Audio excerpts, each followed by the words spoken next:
Bismillahirrahmanirrahim. Dear students, Assalamu alaikum. I am Dr. Faridullah Khan, course instructor for Advanced Educational Planning and Management, EDU-571. Today's topic is Introduction to Educational Planning. The outline of today's presentation is Introduction to Planning, Educational Planning, Need for Planning, Advantages and Disadvantages of Planning, and Types of Planning. Planning is very important for achieving your future objectives. Without planning, we cannot succeed in achieving our future objective efficiently and effectively. There is a famous quotation about planning that if you fail to plan, you are planning to fail.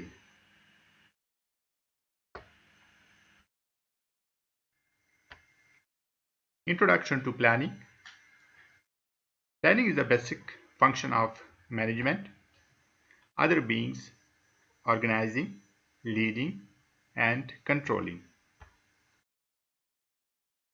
Planning involves formulation of one or more detailed plans to achieve optimum balance of needs and demands with the available resources.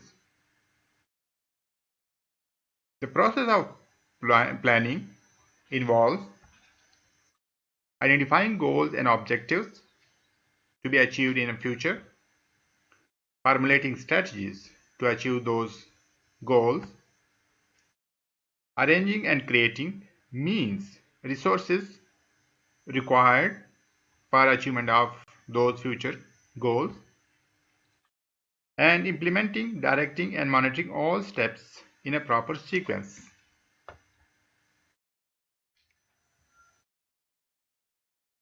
Planning in educational perspective. Education is very important for a nation's socio-economic development. If we look at today's advanced countries, we will find that these nations have made progress because of education, as they heavily invest in education and research and development activities. These nations have found that education contributes to a sustainable socio-economic development of a nation. Education provides skilled workforce which contribute to the national economy and development.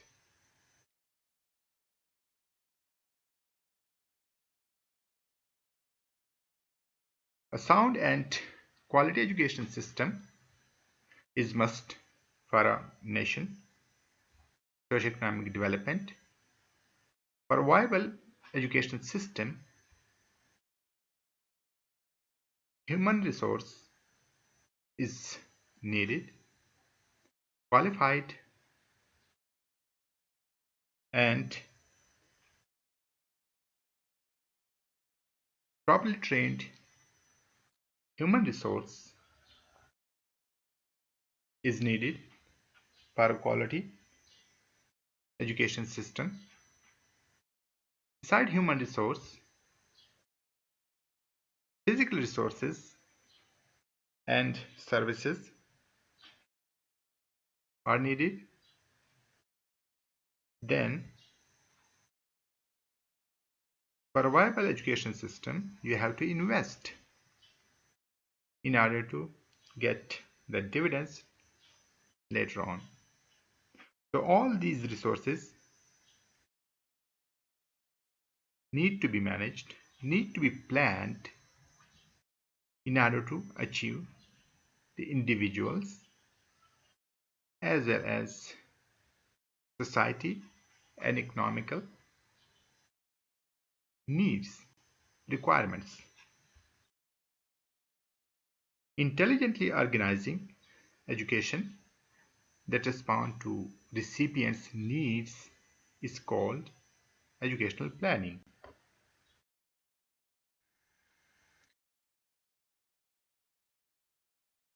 Planning is a process of setting a desired future or vision, setting direction or objectives, specifying the ways and means to achieve those objectives. In other words, planning is a decision making about what to do, why, and how to do. By manipulating properly the resources, human resources, physical resources, and financial resources, we can successfully achieve our vision, the desired future, and objective successfully.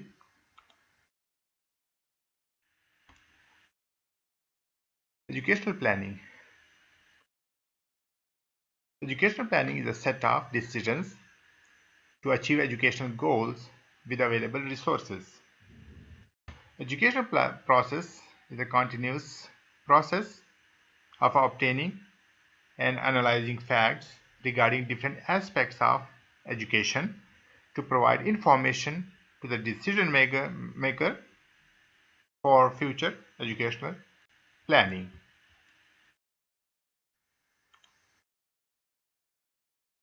There are different factors that necessitate proper planning in education. First of all, the very nature of education is very complex. Education can be categorized into primary education, secondary education, and higher education. These category or these level of education have different purposes and functions. Similarly, education can be divided into medical education, engineering education, science education, social sciences, etc.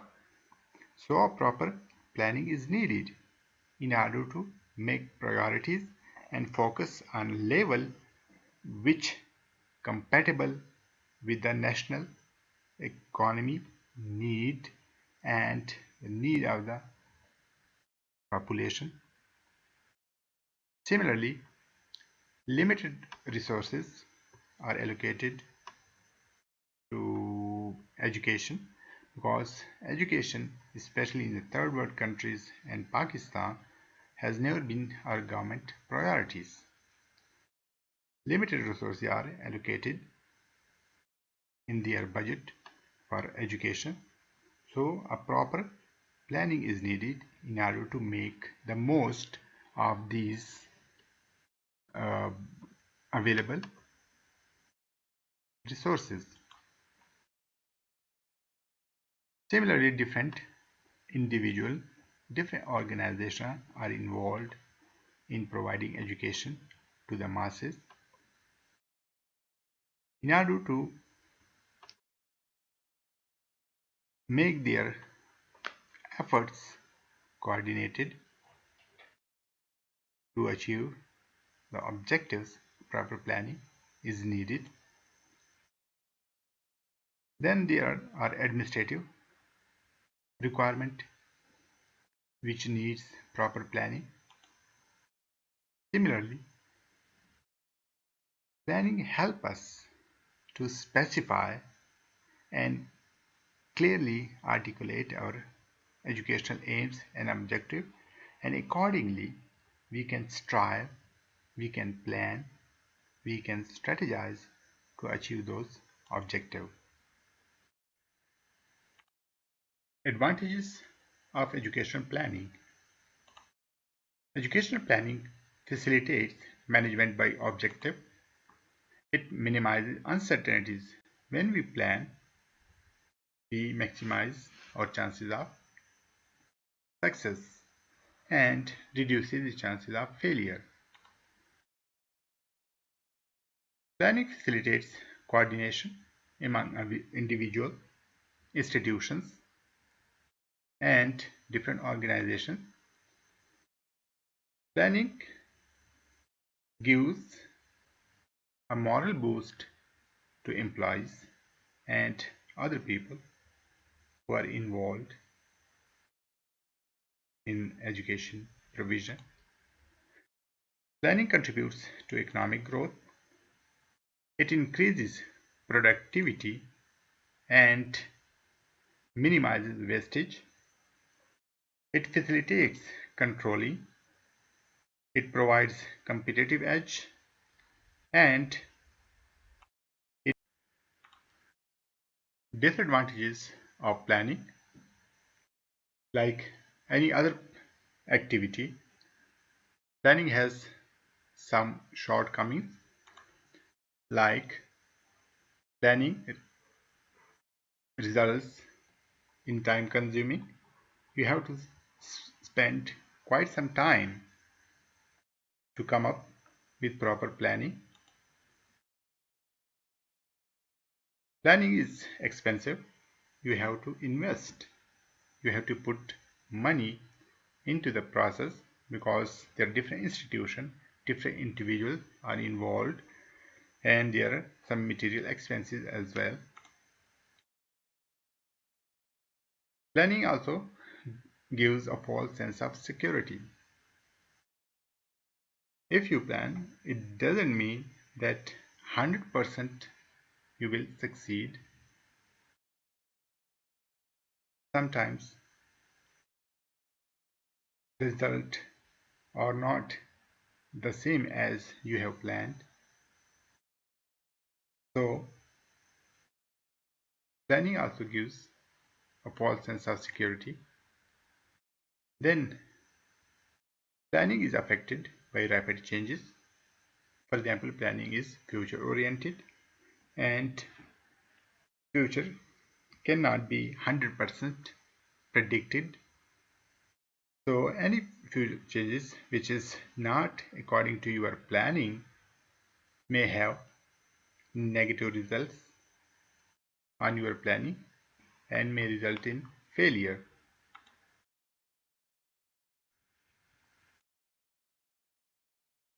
Types of planning. Planning can be categorized on the basis of different factors. For example, planning by time horizon, planning by time dynamism, planning by management level, planning by implementation, scope of the planning, approach of the planning. Types of planning on the basis of time horizon. Planning can be categorized into long-term planning, medium-term planning, and short-term planning. Long-term planning is done by the top management. Its time period is 5 to 10 years, and it is done to achieve strategic objectives. Medium-term planning is for a period of 2 to 5 years, and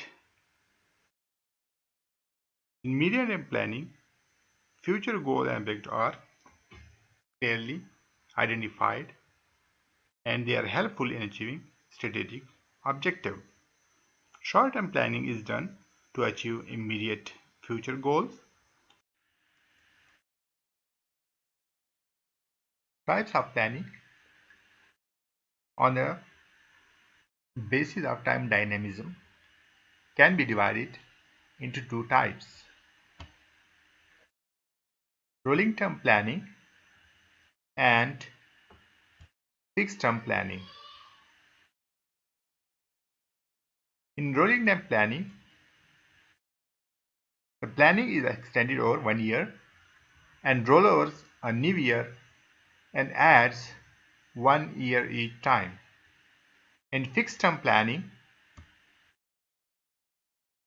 the planning is for a specific duration of 3 to 5 years, and it has fixed targets and objectives. Planning on the management level can be categorized into strategic planning, tactical planning, and operational planning. Strategic planning is done by top level management like minister, director, and educational planner. It sets the direction of education which a country wants to proceed in future. Time duration for strategic planning is 3 to 5 years. Tactical planning is done by middle level managers such as deans of faculties, HODs, and units directors in a university. It achieves strategic planning objective. Operational planning is done by the low level managers like principal, teachers, guidance counselor. Operational planning accomplish everyday activities like work scheduling, preventive maintenance, scheduling, and there are two types of planning on the basis of implementation, that is standing planning and single-use planning. Standing planning is used year after year and include policies, procedures, rules, and other repetitive plans. Similarly, a single-use planning is done for a one-time activity or project like raising fund for a specific project or cause.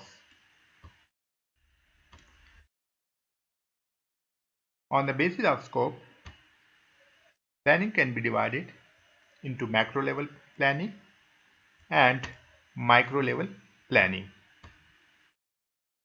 Macro level planning is done on national or state level. It includes policy formulation, financing of education, integration of education into the National Development Plan, and educational reforms. Micro level planning is done at local government or institutional level and focuses on the inputs and processes of education practice. Micro level planning deals with the problems at the institution level like access to education, acquisition and maintenance of teaching facilities and equipments, health and safety, guidance and counseling services, and curriculum implementation. Planning can also be categorized on the basis of approach. There are three types of planning, that is proactive planning, reactive planning, and inactive planning. Proactive planning is future oriented and vision based. It involves designing appropriate course of action in an anticipation of changes in the society or environment that may affect the educational system. Reactive planning is past oriented. The future action is dictated as a response to an already occurring event. Inactive planning is present oriented. This type of planning is done to preserve the present, as it is believed that any future change will result in worse. It will make the situation worse. So that's why planning is done to preserve the present. So, on the basis of approach to planning, there are three types, that is proactive, reactive, and inactive. Development planning focuses on economic, political, and social development of a country. For development purposes, national economy is divided into different sectors and subsectors are sections. So accordingly, on the basis of development, planning can be divided into sectoral planning and sectional planning. Sectoral planning focuses on allocating resources of a country to broad area of development like education, agriculture, health, defense with predefined formulae as per the demand of the country. Sectoral planning focuses on planning within each sector of the national development. For example, health, education. Now, further development, for the sake of further development in education, if further planning is done, that would be considered as sectional planning.